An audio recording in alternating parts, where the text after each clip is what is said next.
All right, welcome into Chatterbox Reds. Appreciate you all tuning in. Excited for a special edition of Chatterbox Reds. Joined today by my good friend Aram Leighton, co-founder and executive editor of Just Baseball.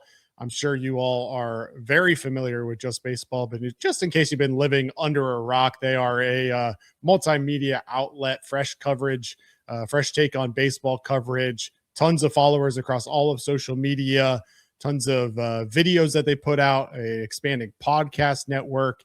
The Just Baseball show is kind of the cream of the crop for sure. And Aram and Peter do a great job on that one. Aram, excited to have you on the show. Excited to talk about Reds baseball, and appreciate you joining us. I know you've been busy. Thank you for having me on. I appreciate such a kind intro as well. I'm like, man, that sounds pretty good. Thank you. So I appreciate that. And yeah, I mean, so much amazing things across baseball going on. So many amazing things going on across baseball. Excited to talk about it. Yeah, absolutely. Well, let's jump into what was one of the most exciting events of the year, of course, in the World Baseball Classic. You just got done covering that. I know we were talking about that for a little bit off camera, but just give us a little bit of a breakdown of your experience with that World Baseball Classic and the emotion around that event. I mean, 23. So I grew up going to it, the first one 20 years ago. We've always had games down here in Miami, and it was really cool then and captivated me then. But, it was a little bit more of just a spectacle of the players that were there. And then you had a little bit of the national pride, and the crowds were decent. But it was more about, look at all these players on one field, right? Because they were still able to get all of the star players out there. And then the next time I went, it was a little bit more buzzy. And then, we had the tournament disappear because of, COVID in between, and also just the timing of things where we didn't have the tournament for 7 years, and it comes back in 23. And I don't think it came back with a ton of anticipation, but very quickly people started to realize, man, this thing is cool as hell. And by the end of the tournament, it was really buzzing. It was really, really buzzing, and you could feel it. And all I could think about from the end of that tournament, having covered it then, was, man, there's going to be even more anticipation for 26 than I think we could have ever imagined. And that was real. Like, it was tangible this time around. From the pool play to then you get to these elimination games, it was different. And every single game, every single pitch, whether it was, some of the lesser games like Nicaragua and, Netherlands or Israel, that in terms of just maybe not having 38,000 packing it in, it was still packed, intense, people hanging on every pitch. And then as you got deeper into this tournament, it was like nothing I've ever really been to before. Even from the quarterfinal games to the semifinals, and then of course the final, it's an environment that I just think is unmatched. When you get national pride into the picture, it's just a bit different, especially for these Latin American countries. I can speak for my family members who I know feel that way as well. It's just the crowd pops are a little bit different when it's for your country, and you could feel it. And it was deafening in there, man. And I think it's a perfect venue for it in Miami. I think that's a huge part of it for me, is like Miami and the melting pot that it is, and the different cultures that exist within that city already, to go out and bring in all these nationalities. I don't know exactly what their plans are, but I certainly hope that Miami continues to stay the home of at least kind of the last couple of rounds of the tournament. The environment there just seems insane. I almost thought it was guaranteed, and maybe that was silly of me. And then I saw some of the comments and some of the conversation going into just before the championship game about, we hope it'll be here. I think the quote was like, it'll always be a part, one way or another. I'm like, no. I know I'm a South Florida guy, but it's got to be down here for the quarterfinals, semifinals, and finals. I went to Houston as well. Like, there were some games that were well attended. Team USA was there. It wasn't close. You mentioned the melting pot.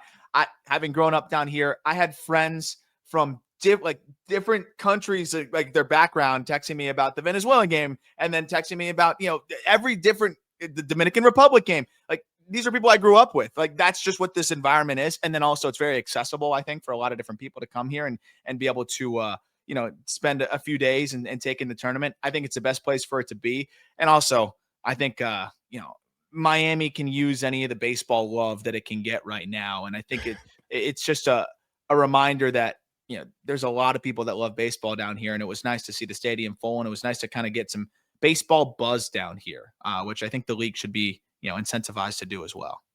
Yeah, hopefully the Marlins can continue to kind of improve on that team and maybe put some sustained success together, because it feels like they have these waves where, they bring some fans in and then the fans just go away, and it's really hard to bring them back in once you lose interest. But yeah, I'm hopeful for that. And yeah, last night was insane, or I guess by the time this is out there on Tuesday night's finals was insane.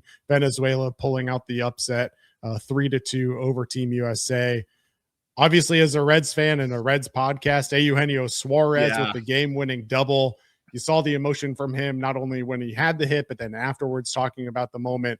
What did you see out of Gino Suarez during this tournament, and especially on Tuesday night? I think it's a microcosm of what you're going to get with Suarez. And I know Reds fans are already familiar, but even like this version of Gino Suarez, where like his first couple at bats were not particularly great.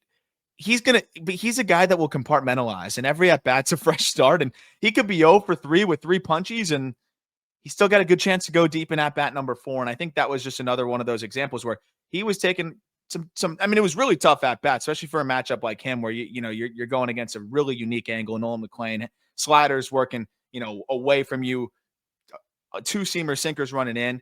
But I think it was a testament to Suarez is going to get his swings off, man, and he's going to get his, and he did there. And I think that's a big part of it. And then the passion that he plays with, of course, it's going to be a little bit more when it's with Venezuela, but this is a guy that he loves the game of baseball, and he exudes it when you're, there early watching him pregame. I think he's clearly a great clubhouse guy. That was a big takeaway for me, just watching him through the tournament and the way that he was a leader on, one of the leaders on that Venezuelan team. And then the joy from him after the game was very, very clear. He was doing interviews until like way, way late. I was leaving the field already at that point, and he was still doing interviews and talking to people and celebrating. And I just think he's a net positive to any team that he joins.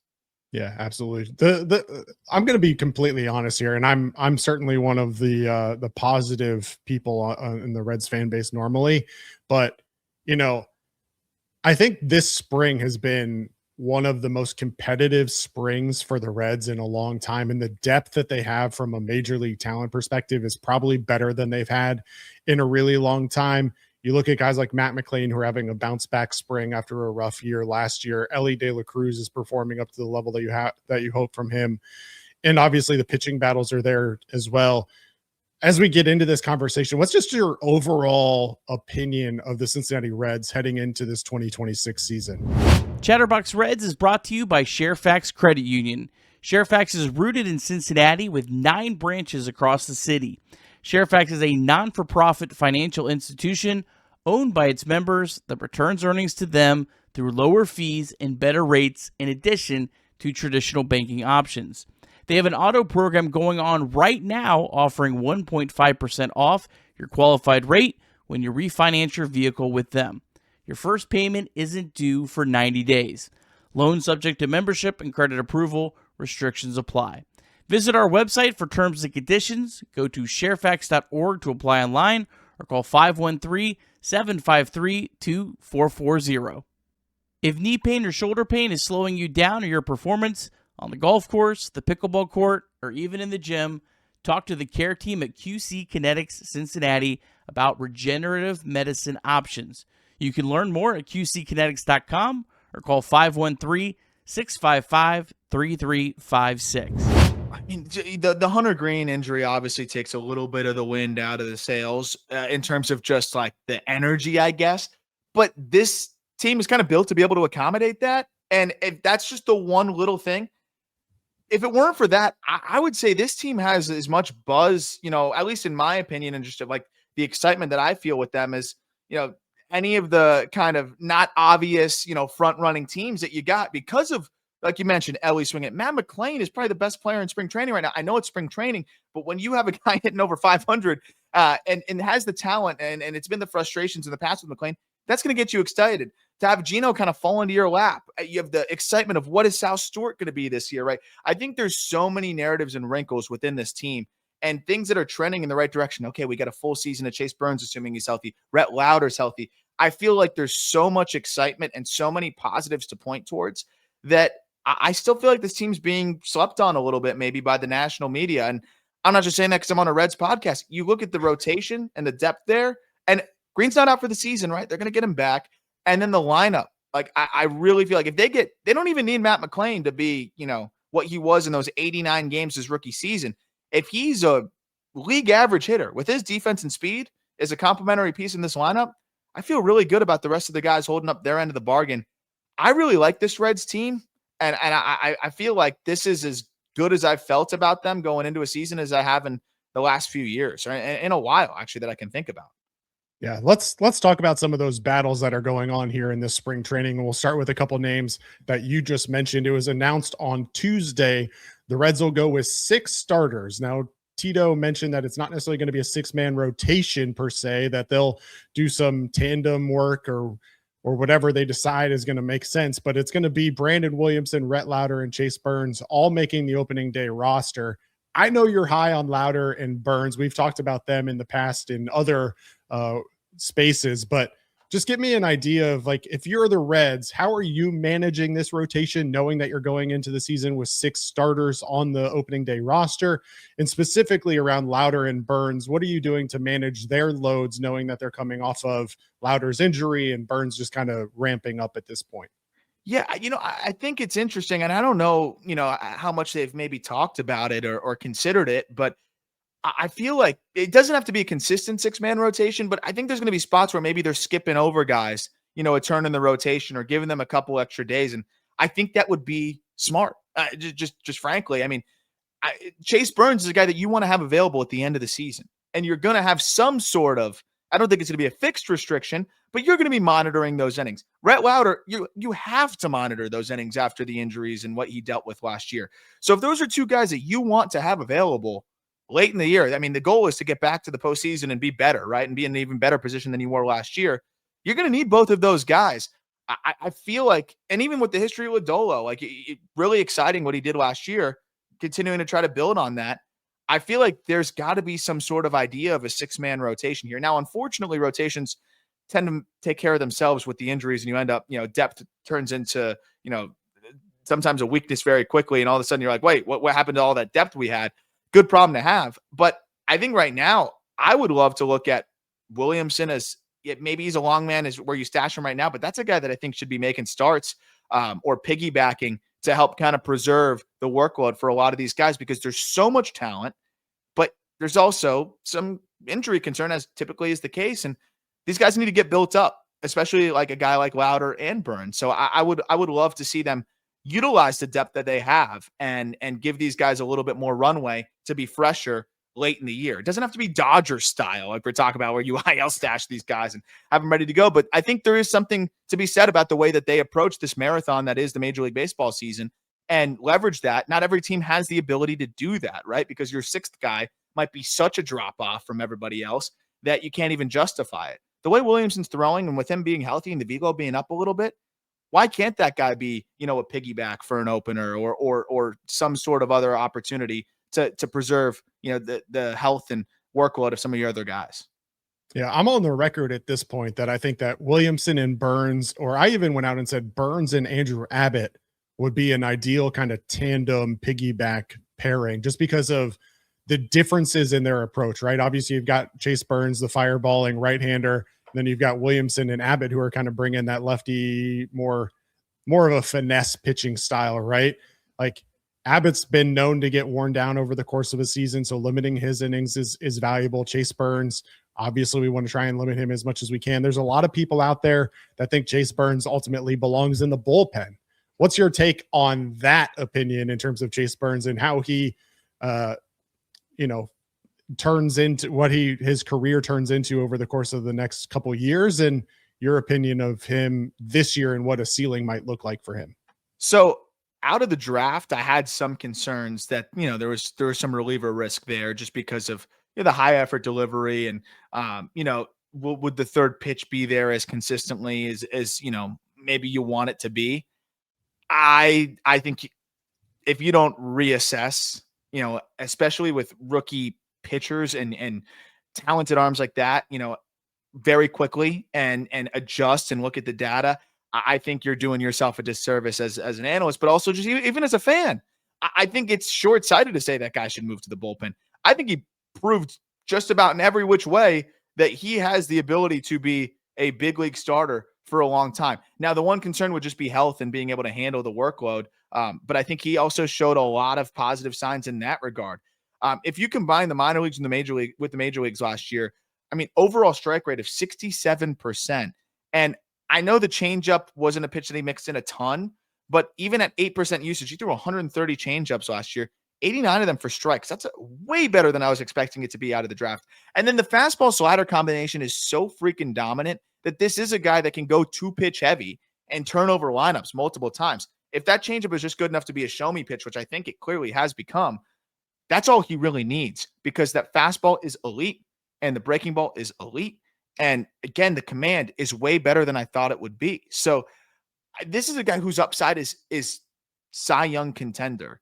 You can't relegate him to the bullpen unless all options are exhausted, right? And I think if you get to that point where, he's dealing with injuries or command, it becomes a little bit of an issue, then maybe you explore that. But I thought he really proved a lot in terms of being able to, even with some bumps in the, bumps in certain spots of the season, proved a lot in terms of being able to miss big league bats. And I think it's just going to be more of a matter of the command being better. Like the control, he's proven the command was a little bit better than I thought it would be, but just taking that next step command wise to execute, I think he could be an absolute monster. Yeah. All right. Let's talk about that Reds bullpen. They go out this offseason. They make some key additions: Pierce Johnson, Brock Burke. They make the trade this spring for Kyle Nicholas from the Pittsburgh Pirates. Obviously, he'll start at AAA and try and get ramped up. He only pitched twice over the last couple of weeks with the WBC, but it's an acquisition that I'm extremely intrigued by. Hagen Danner pitched well this spring, but he's going to start at AAA as well. It appears at this point that the last spot in that bullpen is destined for Sam Moll, but they do have two other pitchers that I know many people have different opinions on that are still on that major league spring training roster in Luis May and Zach Maxwell, two fireballers that maybe are struggling with command a little bit. How do you see the Reds bullpen shaking out this year? And if you have any insight specifically on Kyle Nicholas, we would obviously welcome those, as well, as we haven't really had a chance to see him. But you had a chance to see him in person a couple of nights ago when he pitched for Team Italy. Yeah, I love Kyle too. He's a great dude. I go back with him to the Cape Cod League, my summer calling games there. He was on the Katuitt Kettleers team with me in 2019, and then originally drafted him in Marlins org and crossed paths with him plenty of times. So great guy. I know Reds fans say, well, yeah, but can he get outs?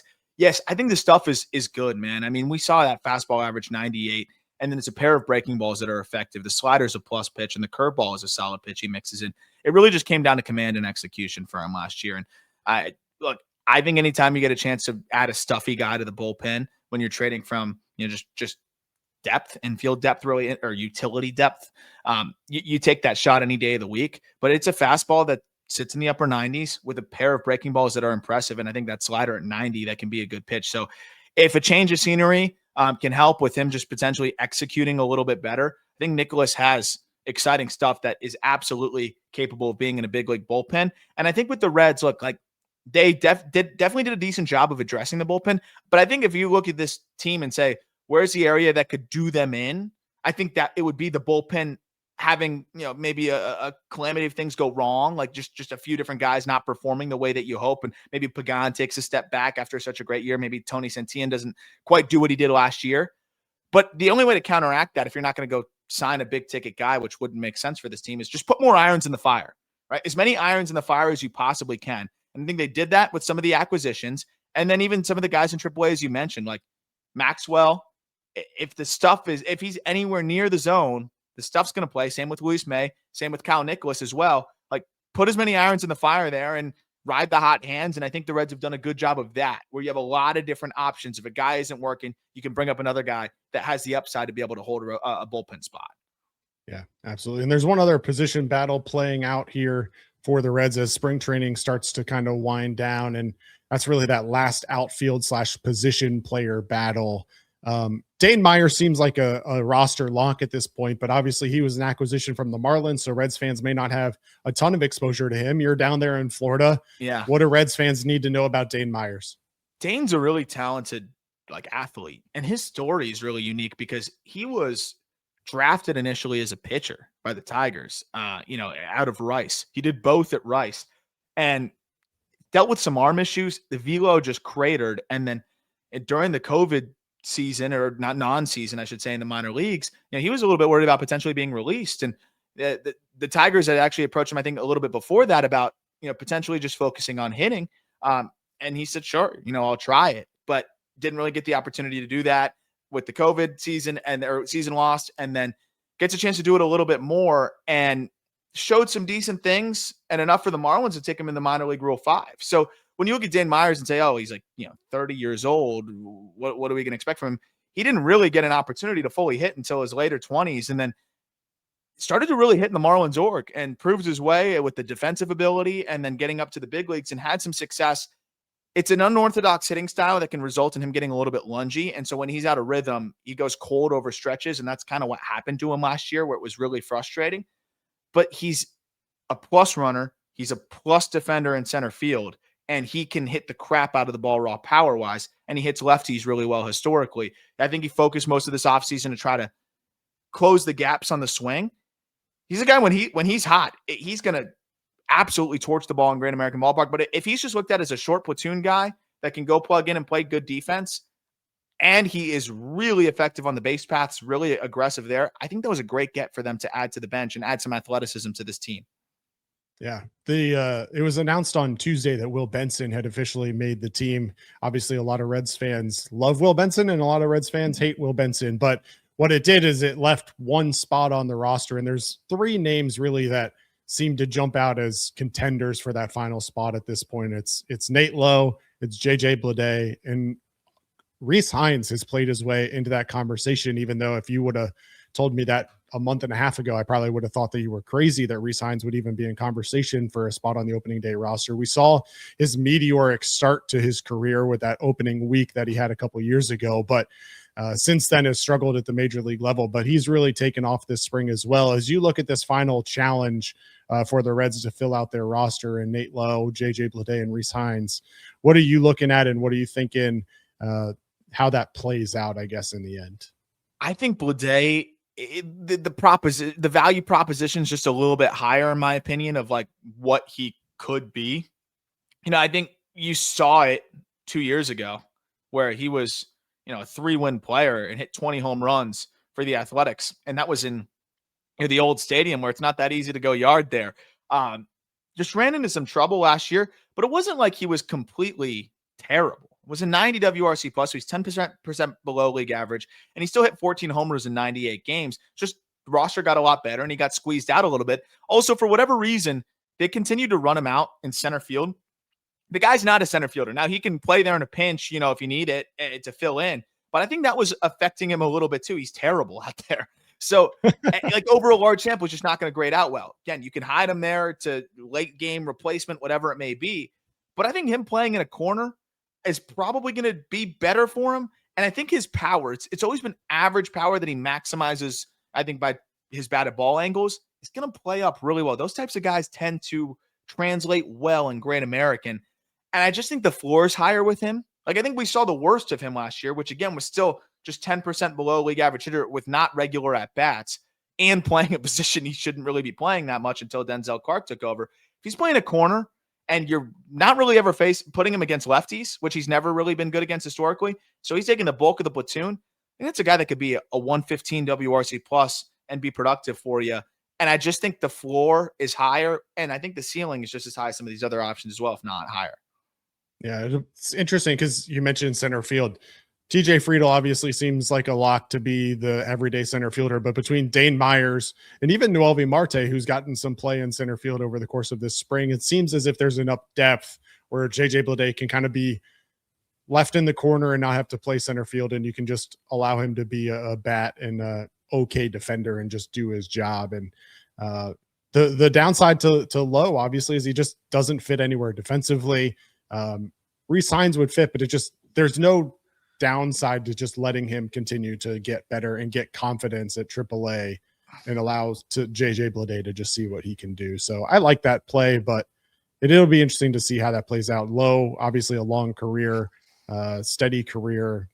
Be interesting to see what they decide to do there, but adding just essentially another DH behind Gino Suarez I don't know that makes sense. It clogs a little bit. And also, like, at least he makes sense to left-handed bat. I think the difference with Hines here is I think you would just rather have the left-handed bat, right? Of course, you have Benson, but if Benson isn't hitting, who's the other left-handed bat that you can plug into the outfield right now? And I think it's just clearly Bleday. And I like Bleday as a balance out to Benson because Bleday is going to make pretty consistent contact. It's just going to be what's the quality of that contact, where Benson's going to make high quality contact. It's just going to be what's the consistency of that contact. And you have these two yin and yang types, and maybe you can ride the hot hand with each of them.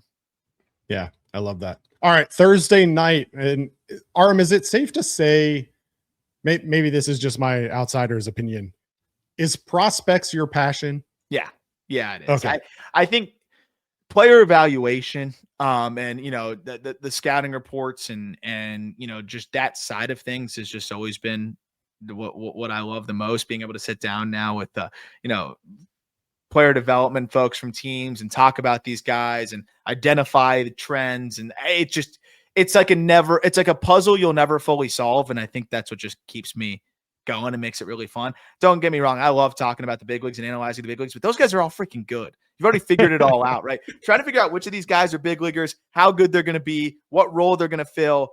That part is just like a never-ending challenge that I love. And I think keeps me going all the time. Yeah, I'm excited for Thursday night, the spring breakout game. The Reds will be taking on top prospects from the San Francisco Giants on Thursday night at 9 p.m. I want to spend some time breaking down the roster a little bit, going through some of these names that I know some Reds fans are excited to hear about and see. Let's start with just the pitchers. Couple names just to go through them, and then we'll talk about a couple of specifics. But Edgar Colon, Trevor Kunsel, David Lordy, Jose Montero, Jean-Pierre Ortiz, Chase Petty, Davey Villafania, and Aaron Watson fill out the roster. A couple names on there that jump out to me, Aram, that I'm interested in your take on. Chase Petty, obviously an arm that the Reds acquired via trade a couple years ago, and then Aaron Watson, the young draft pick from 2025. And then I threw in Trevor Kunsel in there as another name that I'm really intrigued by. Has Cincinnati ties, but is a guy that went to the independent league, was signed out of the independent league. The Reds then got, after he was DFA'd by the Phillies, if I'm remembering correctly, and has pitched pretty well for the Reds now over the course of the last year plus. Kunsel, Petty, and Watson, give me what you know about those guys and give us a breakdown for this spring breakout pitching staff. Cincinnati legend Anthony Munoz has a new venture, and we're fired up to partner with it here on Chatterbox Reds. Introducing 78 Cigars, a premium cigar line from the Hall of Famer himself. If you love great cigars and Cincinnati football history, this is the perfect combination. You can grab 78 cigars right now at both Montgomery Inn locations and over at Creekside Cigar Company. Or you can check them out online. Just head to anthonymunoz.com and click on the 78 Cigars page to learn more and order today. That's 78 Cigars from the greatest offensive lineman to ever do it, Anthony Munoz. Our friends over at Ulta Fiber are giving away 2 tickets to the College Basketball National Championship game on April 6th in Indianapolis. You can check out either Chatterbox Sports or Ulta Fiber on social media for details how to enter. Good luck. Yeah, I'll start with Petty. I think Petty's another guy that, he's good rotation depth. I know he struggled in his big league debut last year, but he also had some really good stretches. I also think he could be another relief option because with Petty, there's, I think, the question of, will he miss enough bats with his fastball, to consistently be able to turn over lineups, things like that. And also, is his fastball going to be more in the upper 90s? Is it going to be closer to the mid 90s? We see velo fluctuations with him. But there's really never been a question about the quality of his slider. And that slider at 90 miles per hour is just gross. And I imagine you could put Petty in the bullpen and just watch him rip those. But I just think in short spurts, Petty's really fun. And I've been having that thought of could Petty end up being a complimentary reliever, and be a guy that ends up helping them? And we're going to get to see Petty in a shorter spurt here. And I think it's going to be fun because we've seen that in spring training in 3 outings. And in the 3 short spurt outings in spring training, he's been really good. The stuff has looked really sharp. So I think that's the part that I'm excited about is is the fastball velo going to be closer to the upper 90s, and how sharp is that slider going to look? And it could be a little bit of a teaser of maybe how Petty can end up helping this team at the big league level. Aaron Watson's a guy I'm super excited to watch because we haven't seen him make his pro debut yet. And he was a young player to be drafted, right? He was 18 years old on draft day, turned 19, in January. And from what I have been able to watch of him, though, it's a really sound and advanced delivery for a 6'5", 200-pound righty. It's a heavy fastball that gets a lot of ground balls. He fills up the zone with it, and then it's a slider that looks like it could be an above-average pitch. So just seeing a young for his class, big prep righty, be as advanced as he is, I'm just eager to see him, in a pro setting and see what that looks like. But everything I saw as an amateur, I thought he was really advanced, and I think could be a fun player to monitor in this system as maybe like a higher floor type of arm compared to the general archetype of a prep righty. And then Trevor Kunzel's a fun one because the stuff is loud, and I don't know, again, how quickly he could be moved up into an opportunity. I saw a little bit of him in the Arizona Fall League where I was impressed with the fastball, like 96, 97, could grab, an 8 at times. It has a little bit of cut to it that I think deceives hitters. And then he's got this hard slider that has a little bit more depth than you would expect. And then he has a sweeper he mixes in as well. Also a splitter. Like there's a pretty wide array of pitches for a relief arm, but I really like that slider. And it seems to just dive under barrels with the cut fastball to mix with it. I think he could also be a guy that ends up being a relief option. The Reds are trying to stockpile some of these guys. And again, I like that approach. He finished the year really impressively in Chattanooga and then had a nice showing. It was one bad postseason outing in the Fall League, but he had a really nice showing out there too. Yeah. The infield position may be the Reds' deepest position. The infielders that'll make out the spring breakout game: Alfredo Alcantara, Edwin Arroyo, Leo Balcazar, Cam Collier, Steele Hall, Tyson Lewis, and Carlos Sanchez. And I'm going to be honest with you, Aram, 90% of those guys feel like guys that could at some point get to the major league level and make an impact. What's your take on the Reds' depth in the infield? And specifically, I'll ask you about Steele Hall, the Reds' first-round draft pick from 2025. Yeah, Steele I'm most excited to see because, he's, no matter who you ask, I think almost everybody would say the best athlete in this past draft class. And but at the same time, it's a very raw swing. Like it's a very raw operation. So like he's got a lot to kind of iron out, and I'm just excited to see him continue to do that and what it'll continue to look like. But you take one of the more electrifying athletes in the draft, another kid that's very young. I think you can see how much the Reds draft model, prioritizes that. Still 18 years old for the majority of this season. I think it's going to be a slower burn with him, but he's probably just top of my list of anytime you get to see an athlete like that, 80 grade runner, has some projection physically, at least to fill out more. That's a player I'm going to be very excited to just get my first live look at. Tyson Lewis has some of the best raw power in the low minors, and we've seen that. Now he needs to rein in the approach a little bit. The chase gets high. It's a little bit more whiff than you want to see. But this is also a freak in terms of the bat speed and the power that he can generate. So anytime you get a chance to see somebody like him play, that's really exciting. And then, as you mentioned, some of the guys that could end up making some noise and sneaking their way up to the big leagues if all things go right. And Edwin Arroyo, he's more of a guy that I think is best enjoyed over a larger sample with the bat to ball skills and the defensive ability as a switch hitter, but still a solid prospect. And then Cam Collier, I'm just always interested because there's these ebbs and flows with his prospect stock. I think you see that, but you have these stretches where he's pulverizing baseballs and, popping 113, 114, I think higher than that mile per hour exit velocities. And then you have these stretches where it's a little bit frustrating. So I'm just excited to see what version of him we continue to get early into this year, but he always has a chance to, produce a tape measure shot. And then I haven't been able to see much Leo Balcazar, but he had a really nice year last year. I think enough to where the Reds said, we need to, protect this guy and we got to keep him, from the Rule 5. And I think that's interesting. And he had an opportunity to spend a little bit more time with the big leaguers this year in spring training. And I'm excited to just see more of him because I know he's always had, exciting upside. All right, the Reds outfielders for the spring breakout game: Kyle Henley, Carlos Jorge, Mason Neville, Hector Rodriguez, Adolfo Sanchez, and Kien Vu. Kien Vu out of Arizona State, Reds draft pick 2 years ago. But Hector Rodriguez is a name that I think there's some Red fans out there that thought he would actually compete for a roster spot on opening day in the outfield until the Reds went out and added the depth that they added, specifically in Bleday and in Lowe.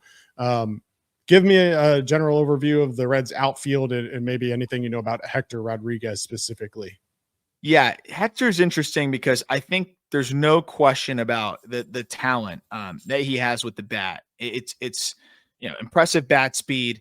It's a pretty good feel for the barrel as well. And we saw that last year. The problem with him is that it's undermined by a really bad approach. So any given day, you can see Hector Rodriguez put on a show, offensively. And I mean, the pull side pop is really, really impressive. But also you can see him kind of give away some of these at bats. So I think he's just always a fun player to watch in live looks, but 37% chase rate last year is just not going to fly. But at the same time, better than plus exit velocities for a 21-year-old, and a contact rate last year that was right around, 78% in zone contact rate of like 85%. These are really, really, really strong figures. So he has all the ability. It's just a matter of, can he rein it in a little bit and not undermine his ability? So always fun to see him play. And I think that's probably the biggest name for me in terms of the outfield that I'm looking forward to seeing. And then, Carlos Jorge is one of those guys that I think could end up being a post-hype prospect, meaning like there was a lot of people pegging him as like a breakout guy or, a exciting performer guy that could be a top 100 prospect. And then it was just a really disappointing year. But he's 22, right? It was an age 21 season. But this industry is, what have you done for me lately? We forget about him. He didn't get any less talented. He just didn't execute. He didn't put it together yet. Why can't he put it together this coming season? So I'm just interested to see if he looks a little bit more physical. Are there some tangible adjustments in terms of the stance? And is he not maybe pulling off the ball as much as he did before? He's quietly had a really nice spring in limited samples. So just eager to see if he can build on that. Yeah, absolutely. And then just to be completely blunt, a position that has me a little bit worried from the Reds depth perspective is catcher. We all know about Alfredo Duno, but other catchers that'll fill out the roster, Cade Hunter, Ryan McChrystal, and Yervin Murillo. The entire world is excited about Alfredo Duno. I don't want to downplay that by any means, but at the end of the day, he spent the entire year last year in Daytona. My guess, I just don't know what they're going to do with him this year. Do they send him to Dayton? Do they try and keep him in Daytona for a while and let him play in the warm weather? What do they do? The Reds are notorious about slow rolling their catchers, but Will Banfield, there's just not a lot of depth for the Reds at the catcher position. Give me what you know about Duno and give me maybe like a projection about how long I'm going to have to wait before I see him really playing at a higher level.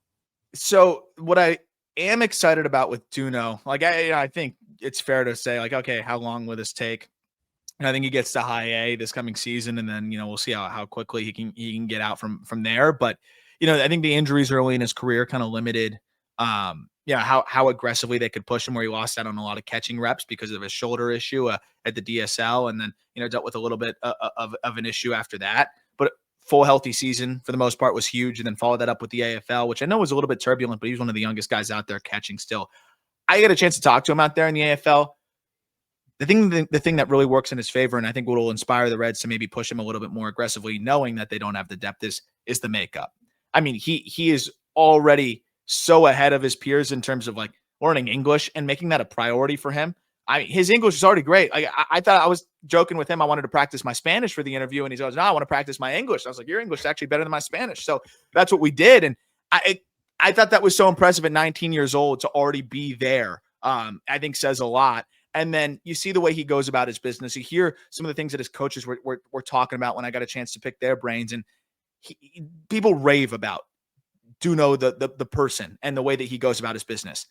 The question is going to be, the defensive side of things, because I think he has all the talent in the world to be a really good catcher, but he still has to refine those things, right? Like rocket for an arm, superb athlete who turns in sometimes above average run times to first base, but he just hasn't had the reps. So just trying to get more comfortable with that side of things.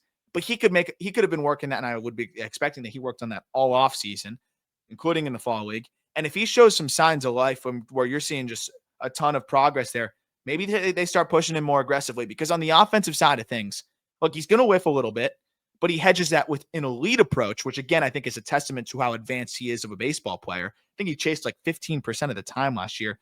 And he also already does a ton of damage in the air and puts himself in positions to just take advantage of that power that he has to the pull side. So yeah, he may end up whiffing a little bit more against better competition, but if he's a 3 true outcome plus power guy, that's able to play at least average defense behind the dish, that's your everyday catcher. And you move forward with that happily. So I think it's going to be more about the defensive side of things, because I think the approach and the ability to do damage is going to allow him to have success at high A, and I think even will translate at double A. I think the bat is always going to be ahead of the glove, and so it's going to be a matter of, can the glove keep up? He has the raw ability. It's just, how quickly does that happen? The Reds will square off with the Giants prospects on Thursday night, 9 p.m. on MLB TV. We won't see Bryce Eldridge. He's obviously competing for a spot on the major league roster, still one of the top prospects in all of baseball. We may or may not see Yoswar Gonzalez. I saw some reports that he may still be injured and nursing his way back from that. But who on the Giants roster that was released on Wednesday as well do we need to be paying attention to as a Reds fan, and who should we be excited to see on that game on Thursday night? I think there's a lot of talent in this Giants system, which I've not really been that high on in recent years. It's gotten better quickly here. I think in terms of just freak athletes, Dakota Jordan, he looks like a football player, like the way he's built. He looks like a linebacker, but he can absolutely crush baseballs and he can fly. And I think he turned in a decently impressive season, given, how raw he was as a player coming out of Mississippi State. That's just a fun player to watch. Obviously, Joshua, if you get a chance to see him, he's always going to be a fun watch. Bo Davidson played his way into becoming a top 100 prospect for us as a left-handed hitting outfielder who was discovered in the Coastal Plains League after not playing baseball for a year or two, and then playing JUCO ball, played at 2 different JUCOs, and the Giants found him there. They do a really good job finding players in these random summer collegiate leagues. And then the player that I'm probably most excited to see is Luis Hernandez. That was one of the crown jewels of the international free agent class of this year, the J15 class this year. You don't normally see guys this fast, but Luis Hernandez is here because he's going to skip the DSL. I think they're going to send him straight to the complex because he's so advanced. I mean, he was playing at 16 years old, playing against, grown men in these leagues and in the Venezuelan leagues, if I'm not mistaken. And he's already generating a ton of buzz on the backfields with some of the things that he is doing. Very, very advanced. Could easily be one of those guys that you check back in by the end of the year and is viewed as a top prospect and have that quick ascension. So that's a guy I'm really excited to see. And then their starter. You want to see your prospects against a good arm, right? So Kiner Martinez is probably one of their best pitching prospects, and Martinez is going to get the ball to start. I think that's fun. And then there's some good relievers coming out of the pen. So these Reds prospects are going to be challenged a little bit. Will Bednar all of a sudden's throwing fuzz, and looks like he could be a relief option. Trent Harris is one of the best relief prospects in baseball, I think. There's some fun players on this team, and I think it's a testament to how much better the Giant system has gotten. All right, we'll wrap this up with this one. I know, obviously, prospecting, one of your passions. The MLB announced that the Spring Breakout game is going to change a little bit over the course of the next couple of years. Next year, it'll move to a single elimination and tournament. I know you're excited for that. Yeah. This is like your new World Series here. Oh my gosh, I'm fired up. The only complaint I have is I don't know how I'm going to book my travel, because it's not Arizona, where I might just have to go to Arizona and do it there, because in Florida it's so spread out. If a team advances, I got 3 hours to get somewhere else so I could be ready for the game the next day. It's going to be chaos, but I welcome the chaos, especially going into a year where players might be locked out at that point still. Gives us something to watch, something exciting. And I think Spring Breakout, even for people that aren't psychotic like myself about this stuff, it seems to be something that everybody enjoys. It's just an opportunity to see all of the young talent that there is, whether it's your organization or the others that you like to follow. And I always leave it, and I feel like other fans always leave it feeling like, man, I wish there was a little bit more. I wish we could get a little bit more. And I think this is the perfect way to do it. One thing I want to say is I hope they incentivize these players, right?